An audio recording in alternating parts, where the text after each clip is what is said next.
Olá, gente, sejam muito bem-vindos. Mais um dia que iniciamos a nossa leitura bíblica, mais um dia que iniciamos um novo livro e o último livro, né? Estamos chegando já ao final do nosso plano de leitura. O último livro, estamos iniciando hoje, o livro do Apocalipse. Daqui a poucos dias, esse clube se encerra para esse ano, claro, né? Essa turma, vamos dizer assim, e com este propósito de ler a Bíblia toda em no máximo 365 dias e interpretando os textos, aplicando a hermenêutica na versão da Bíblia de 1611, King James. Bom, estamos chegando ao final e glória a Deus por isso. Vem aí um novo ano e aqueles que quiserem, estaremos juntos novamente no próximo ano, o ano inteiro consultando a Bíblia novamente todos os dias. Se você quiser, continue conosco, continue nos grupos, não saiam dos grupos, é por lá que eu vou dar todas as informações, enfim, vamos continuar, se você quiser, claro. Se você cumpriu o seu propósito desse ano e deseja seguir aí, dedicar esses 30 minutos, 1 hora do dia que você ficou conosco para outra coisa, não tem problema. Espero que você consiga dedicar também para um fim espiritual e para crescimento. Bom, vamos fazer nossa oração. Amado Deus, querido, bondoso Pai, levanto minhas mãos, Senhor, rendo graças ao Teu nome, porque o Senhor é muito bom e as Tuas misericórdias duram para sempre. Por causa das Tuas infinitas misericórdias, chegamos até aqui com esse clube e vamos em frente com a Tua permissão e bondade. Fala o nosso coração mais uma vez, oramos em nome de Jesus. Amém. E amém.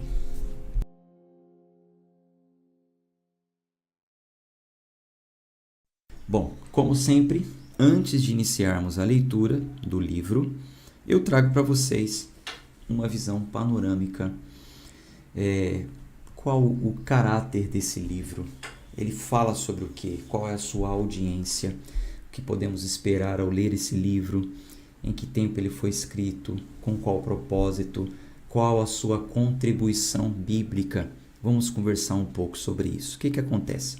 O livro do Apocalipse é um livro de revelação. A palavra revelar vem de desvelar, tirar o véu. Está encoberto com o véu, tira o véu. Desvela, ou seja, revela.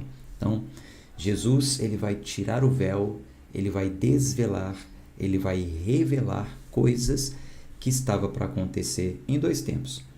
Em primeira instância, com um grupo pequeno de igrejas da região da Ásia Menor, e nós vamos citar essas igrejas hoje na leitura do capítulo 2, mas que também falaria sobre coisas que iriam acontecer no tempo do fim. Então ele tira o véu e revela algumas coisas que estavam ocultas. E isso aconteceu quando o apóstolo João estava na ilha de Patmos, exilado. Foi o seu castigo, a sua sentença, por ser um verdadeiro pregador do evangelho. Enquanto o apóstolo Paulo está na sua prisão domiciliar, João, ele está na ilha de Patmos. Outro cerrado ao meio, outro queimado no fogo, enfim. Os mártires, né? Os nossos heróis da fé, os primeiros cristãos. Então, essa sequência de visões vão apresentar fatores associados ao tempo do fim. Em primeira instância, para aquelas igrejas, como nós vamos ler já na sequência, tá? Bom, sobre o autor, tradicionalmente é sustentado que o autor do livro do Apocalipse é o apóstolo João. Ele se identifica ali como o autor, na verdade o escritor, né? Quem revela para ele é Jesus Cristo. Nós vamos ter essa informação logo no capítulo 1, versículo 1. A revelação de Jesus Cristo que Deus lhe deu para mostrar aos seus servos coisas que em breve devem acontecer. E ele declarou, enviando-a por meio de seu anjo a seu servo João. Então, a revelação é de Jesus Cristo, não a revelação de João. A revelação é de Jesus Cristo, Deus deu a Jesus Cristo a revelação, o Pai falou para ele cumprindo-se a profecia, né, de João, do Evangelho de João, quando Jesus disse: eu vou subir para o Pai, mas eu vou enviar o Espírito Santo, o Consolador, ele vos ensinará todas as coisas, porque ele falará do que é meu, eu vou para o Pai. Então, o Pai vai me falar e eu vou falar ao Espírito Santo, e o Espírito Santo vai falar para vocês. E assim funciona a Santíssima Trindade. E assim aconteceu no livro do Apocalipse. Nós temos essa informação já no início, aí, no versículo 1. Então, este João aqui, que escreve o Apocalipse, é o mesmo João que escreveu o quarto Evangelho e o mesmo João que escreveu as 3 cartas, que nós já lemos, inclusive, que são encostadas no livro do Apocalipse. 1ª, 2ª e 3ª carta de João. Bom, são evidências aí de que o autor desta carta é João. Nós temos na carta, aliás, no livro, ele referindo-se a si mesmo como João. Isso está no capítulo 1, versículo 4 e 9. Nós vemos também no livro do Apocalipse que quem o escreveu, ele tinha um relacionamento pessoal com as 7 igrejas da Ásia Menor, apontando também para João. As escritas do livro do Apocalipse também combinam com as escritas do Evangelho, das cartas, enfim, tudo aponta realmente para João e para um tempo de alguém que viveu naquela região da Ásia Menor. E João, ele viveu por ali. O livro do Apocalipse também traz muitas imagens, muitas figuras do Velho Testamento, do povo judeu, dos ritos judaicos. Então, isso também aponta para um escritor judeu que estava vivendo no meio dos gentios, né? Se fosse um judeu vivendo no meio de judeus, escrevendo para judeus, ele não precisaria colocar assim tantas figuras para as pessoas entenderem certas coisas que já são bem entendidas entre os judeus. Mas como a princípio ele escreveu para gentios, então ele saturou de imagens do Antigo Testamento nesse livro. Um contexto histórico. A audiência inicial que recebeu as orientações desse livro, e isso é muito importante para você entender o Apocalipse, a audiência inicial era um grupo de igrejas locais no sudoeste da Ásia. Isso vai estar no capítulo 1. Algumas dessas igrejas, dessas congregações, estavam sofrendo perseguições, provavelmente por causa do ataque romano, e sob a ordem de Domiciano, que era o imperador romano que governou entre 80 e 96 depois de Cristo. Outras igrejas estavam tendo problemas doutrinários, né, na prática das doutrinas, e também por trás desses problemas estavam acontecendo uma invisível, porém vigorosa batalha espiritual. É o que nós vamos entender no capítulo 2, tá? Vamos ler isso hoje.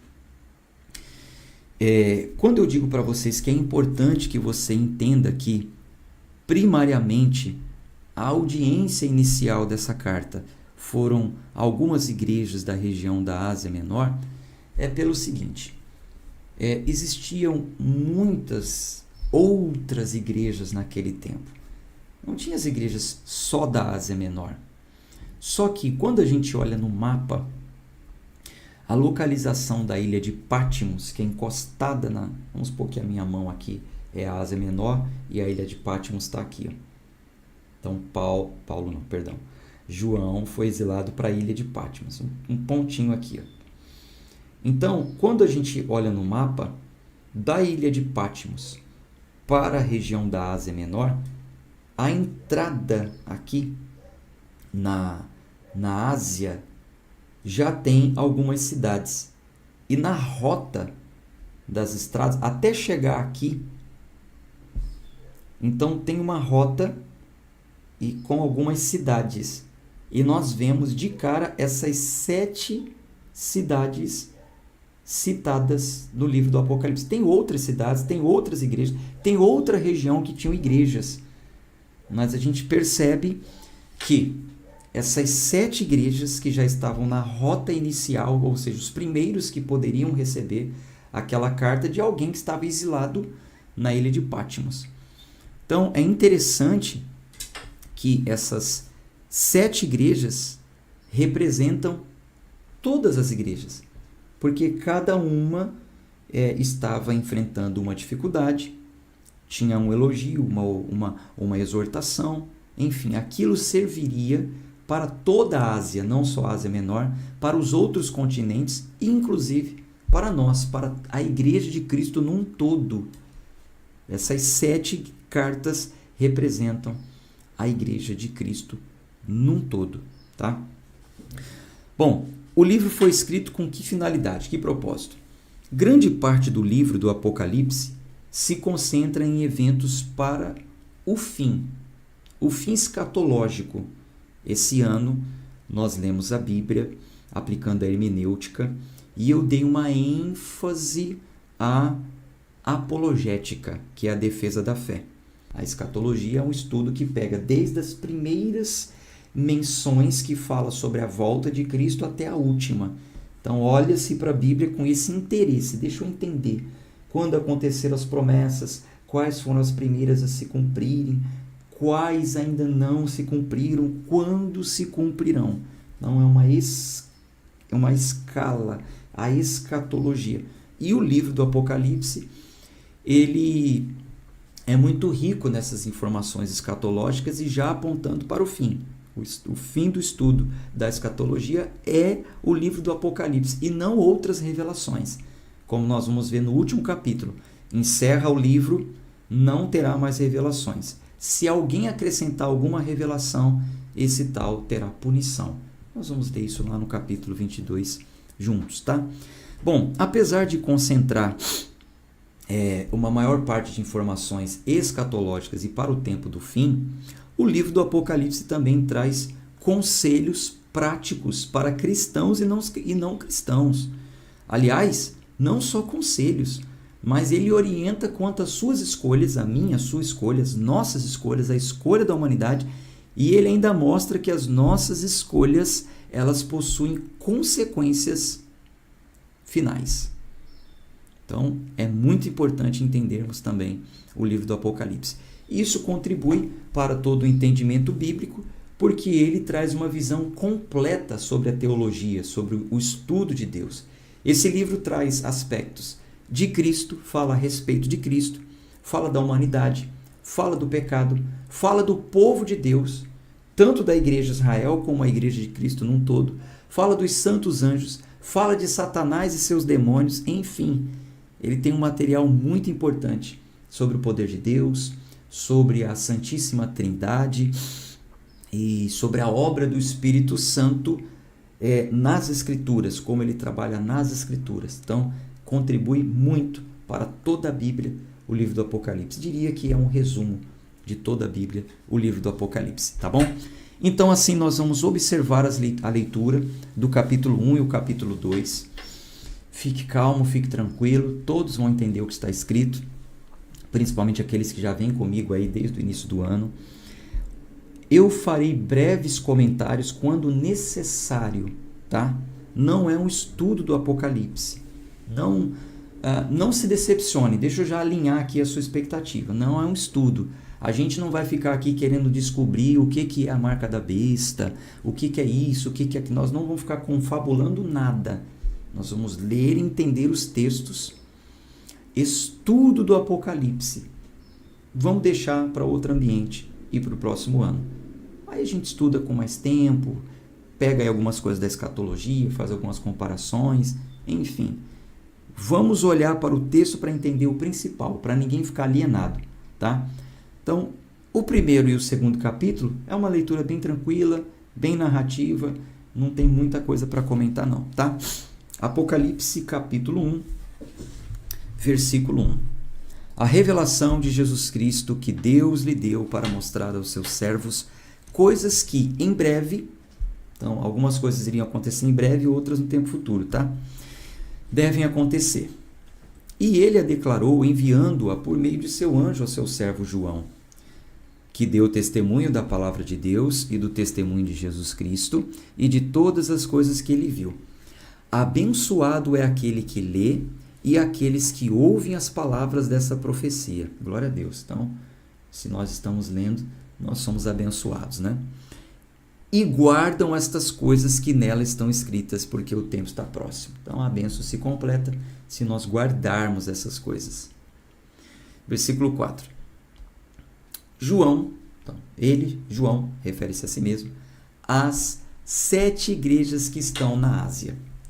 Graça esteja convosco, e a paz daquele que é, que era e que há de vir. E dos 7 espíritos que estão diante do seu trono. Fique tranquilo que no final falo o que são os 7 espíritos e o que são os 7 candeeiros de ouro. Vamos ler. E de Jesus Cristo, que é a fiel testemunha e o primogênito dos mortos e o príncipe dos reis da terra. A ele que nos amou e nos lavou de nossos pecados em seu próprio sangue, e nos fez reis e sacerdotes para Deus, seu Pai. A ele seja a glória e o domínio para sempre e sempre. Amém. Então, esse versículo aqui corrobora com aquilo que eu já venho falando o ano inteiro. Então, no novo pacto, na nova aliança, nós não temos mais aqueles sacerdotes específicos que intercederiam pelo povo.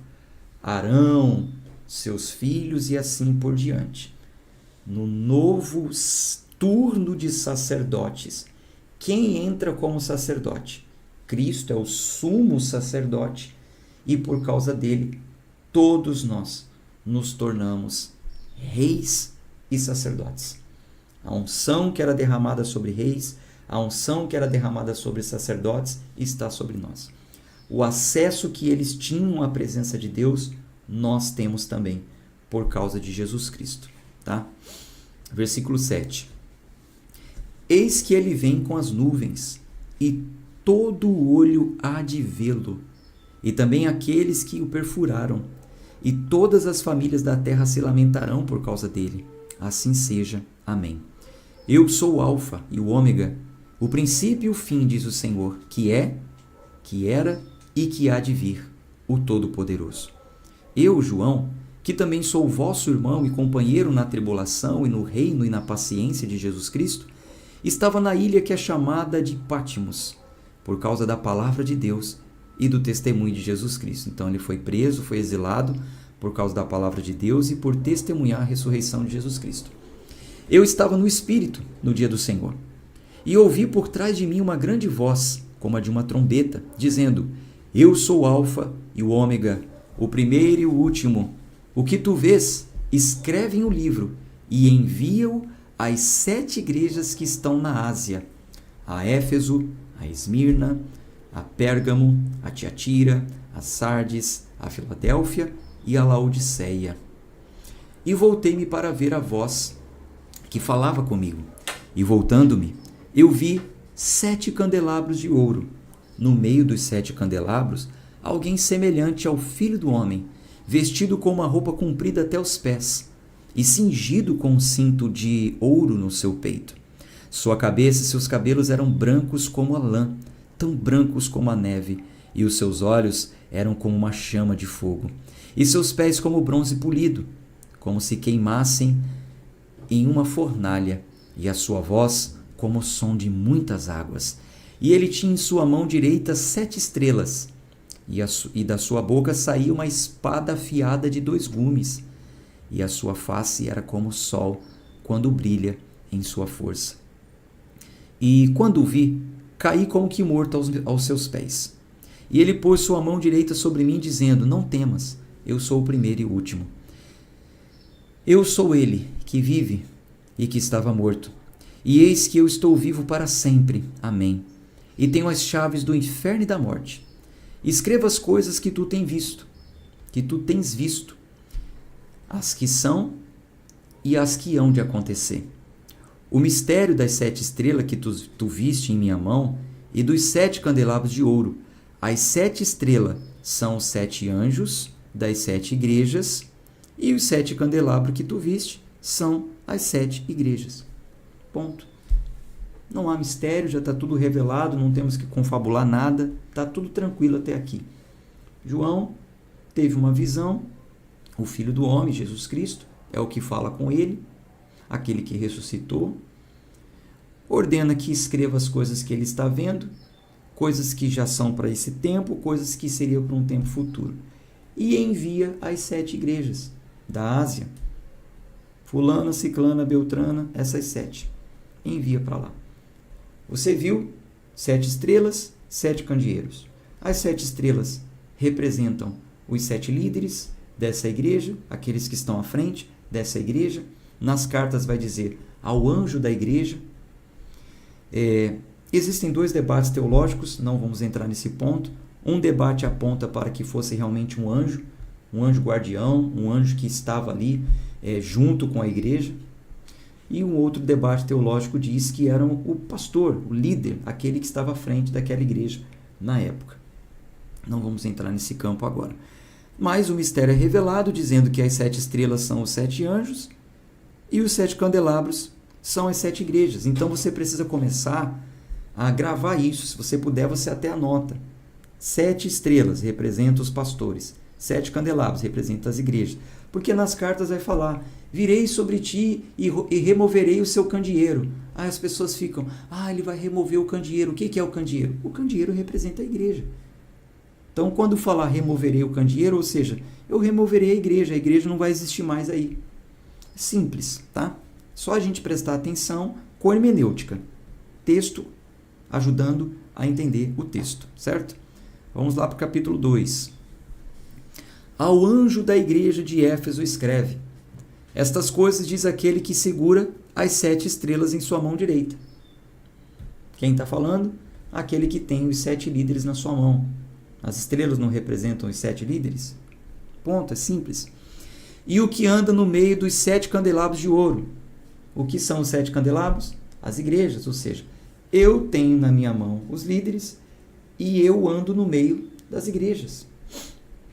Eu conheço as tuas obras, o teu trabalho, a tua paciência, e como tu não podes suportar os que são maus, e tens provado os que dizem ser apóstolos e não são, e os descobristes que são mentirosos, e tens suportado, e tens paciência por causa do meu, e tens paciência e por causa do meu nome trabalhaste e não desfaleceste. Todavia eu tenho algo contra ti, porque deixaste o teu primeiro amor. Então, essa era uma igreja de fé, tinha muita paciência, fervorosa, que repreendia os falsos profetas, semelhante ao que eu faço, reprovava e os achava mentiroso, dizia, é mentira, como tenho dito nos últimos dias na minha rede social, isso é mentira. Só que tinha algo contra, que eles abandonaram o primeiro amor. Gente, e o amar a Deus é o primeiro dos maiores e do grande mandamento. Amar a Deus sobre todas as coisas e o próximo como a ti mesmo. E eles estavam abandonando o primeiro amor.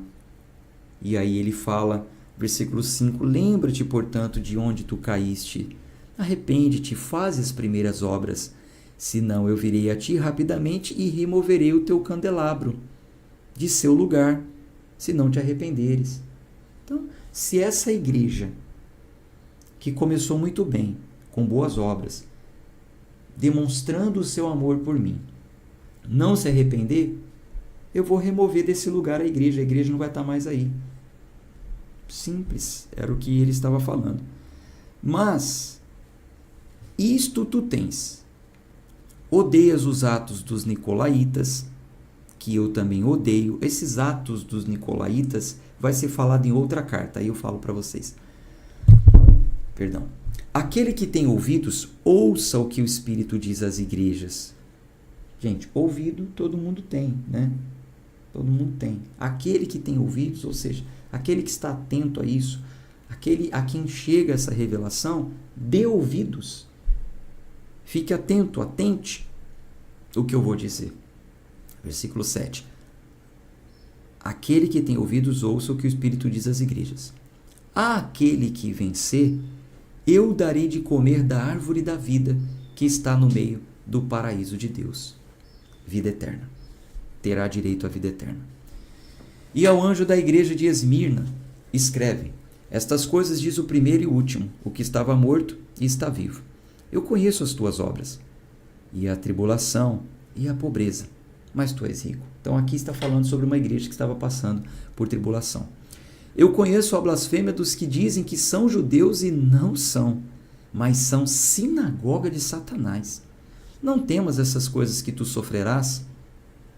Eis que o diabo lançará alguns de vós na prisão para que sejam tentados, e tereis tribulação por 10 dias. Sê fiel até a morte, e eu te darei a coroa da vida. Então, a igreja perseguida por causa do nome de Jesus seria colocada à prova para ver se permaneceriam servindo a ele ou não. E o Senhor falou: aguenta, é só por um tempo, aguenta esses dias aí, seja fiel até a morte. Se tiver que morrer por mim, morra, e eu vou te dar a coroa da vida. Aquele que tem ouvidos, ouça o que o Espírito diz às igrejas. Aquele que vencer não será ferido pela segunda morte.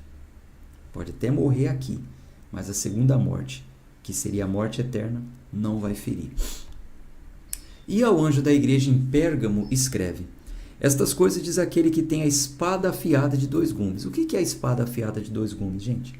Nós já lemos na Bíblia o texto que diz que a palavra de Deus é como uma espada afiada de 2 gumes. Então, essa coisa diz aquele que tem a autoridade, que tem a palavra. Né?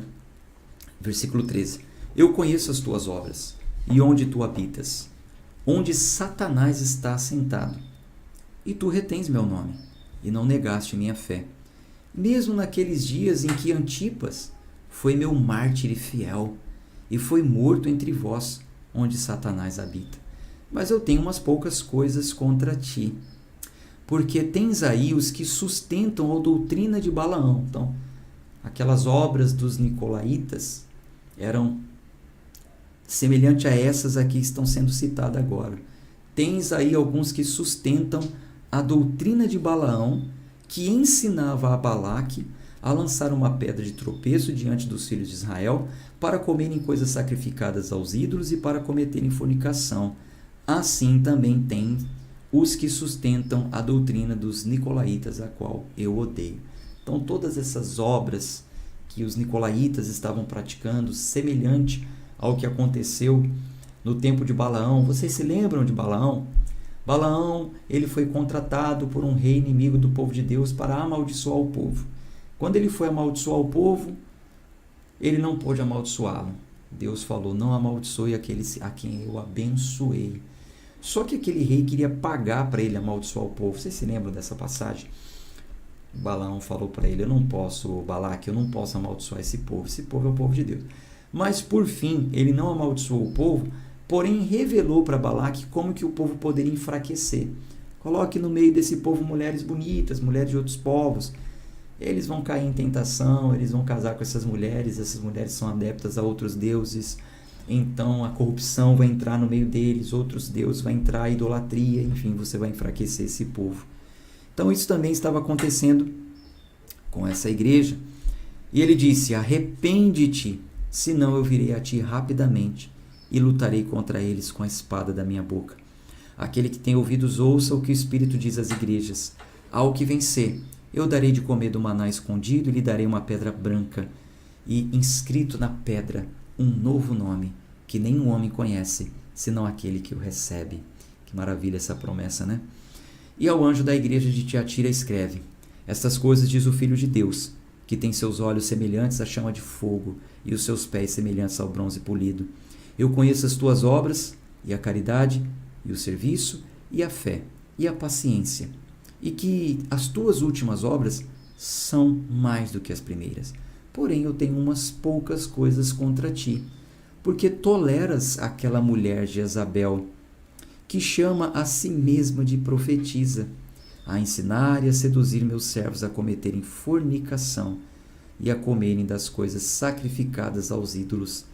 Eu lhe dei tempo para se arrepender da sua fornicação. Ela não se arrependeu. Eis que vou jogá-la em uma cama, e aqueles que cometem adultério com ela em grande tribulação, a não ser que eles se arrependam de seus atos, e eu matarei seus filhos com a morte, E todas as igrejas saberão que eu sou ele que sonda os rins e os corações. E eu darei a cada um de vós segundo as vossas obras. Então, o que ele tinha contra essa igreja? Que eles toleravam o falso ensino.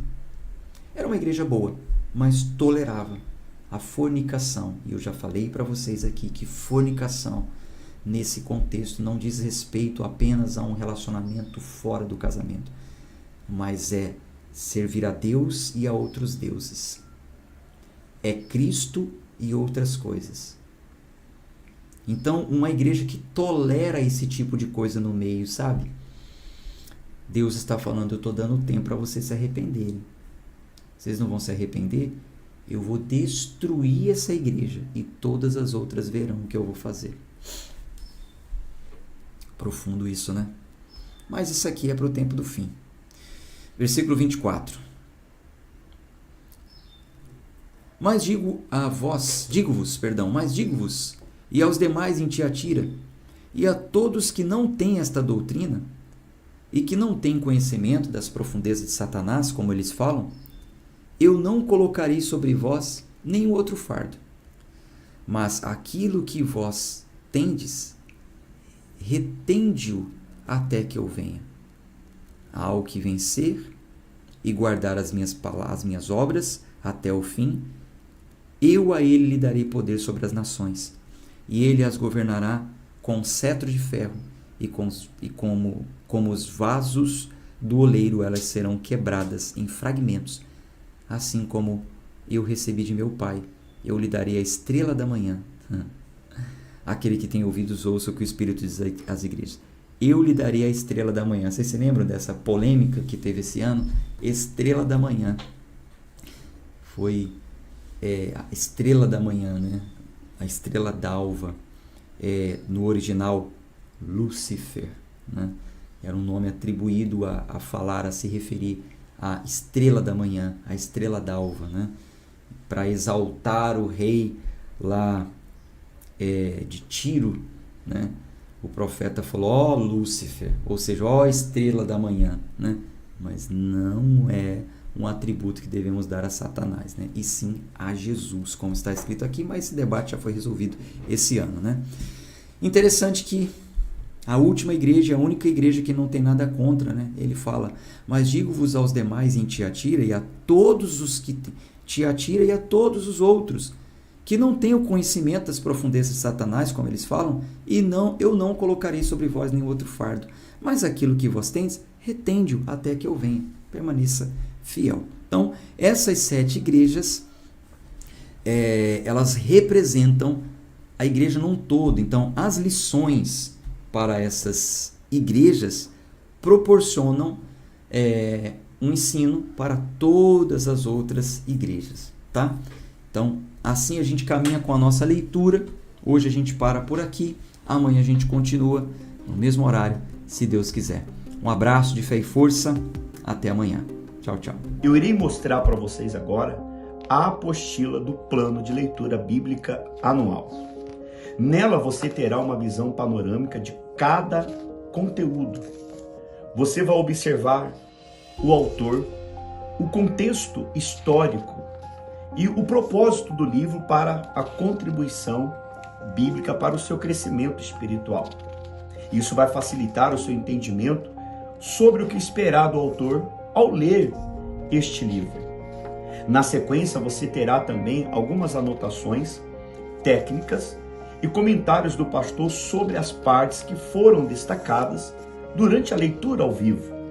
Um conteúdo produzido com muito carinho, pensando no seu crescimento espiritual. São mais de 200 páginas para você mergulhar em seus estudos. Eu quero desejar a todos uma ótima leitura.